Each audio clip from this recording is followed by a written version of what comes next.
Eli sendiri menyorotinya gimana nih, Prof? Pilpres sekarang dibandingkan pilpres yang dulu, apakah lebih panas yang dulu atau yang sekarang? Ya, kebetulan 2014, 2019, bahkan dari Pilgub DKI waktu itu kan saya juga udah jadi narsum ya di sini. Memang kita melihat ada perbedaan.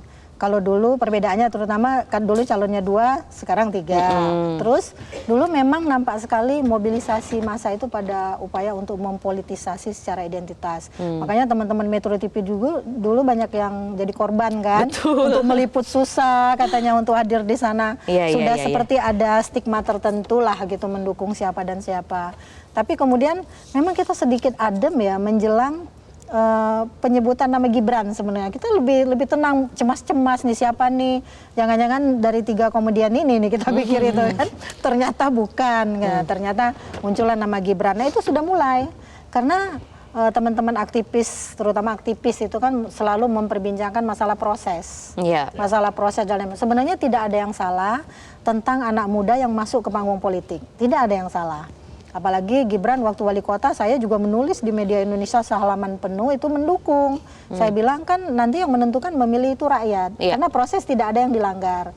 Nah teman-teman anak muda yang juga aktivis kemudian merasa tergerak karena menganggap prosesnya katanya. Prosesnya nih harus diobok-obok dulu Bu MK gimana prosesnya ceritanya. itu bikin sempat kita panas juga Panas gitu kan juga. ya Prof. Berarti ini panggung bukan disediakan untuk Gian, bukan disediakan untuk Heri, bukan untuk Kuku. Tapi benar-benar untuk Gibran katanya. Proses itu harus berjalan karena kan dalam hukum itu tujuannya ada 3 nih.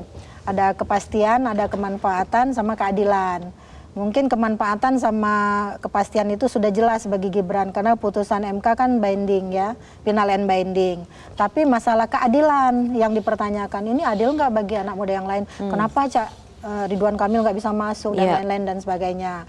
Nah proses kemudian berjalan pada debat, bener nih. Debat itu membuat panas naik turun tuh, di medsos terutama kan.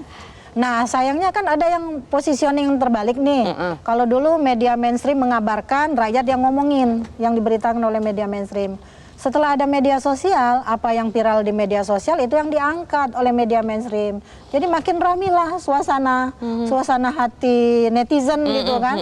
Terblok-blok itu tetap ada. Tapi betul, ternyata warna politik identitas itu lebih mengkhawatirkan kita dibanding dengan yang sekarang diributkan soal politik dinasti misalnya dan lain demokrasi dan lain sebagainya. Ya waktu politik identitas 2019 itu lebih berasa ya. Teman-teman Metro TV saya tahu sekali itu. Lebih terbagi mungkin ya Prof ya. Terbagi kayak karena hanya 2 calon dan ini kan 3 begitu ya. Mungkin lebih dan terbaginya. Dan dia 2 kali berhadapan cuma 2 itu doang kan. Betul. Bayangin ada strong votersnya yang pokoknya apapun yang dilakukan kata.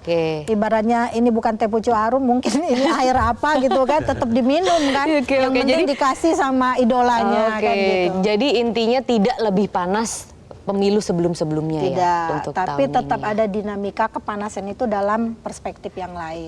Oke. Dan sekarang sepertinya sudah semakin menyejuk. Belum tentu ya. Belum tentu karena juga ya. Karena ini para pendukungnya juga dari kalimatnya Kuku ini misalnya masih berharap ada putaran kedua gitu.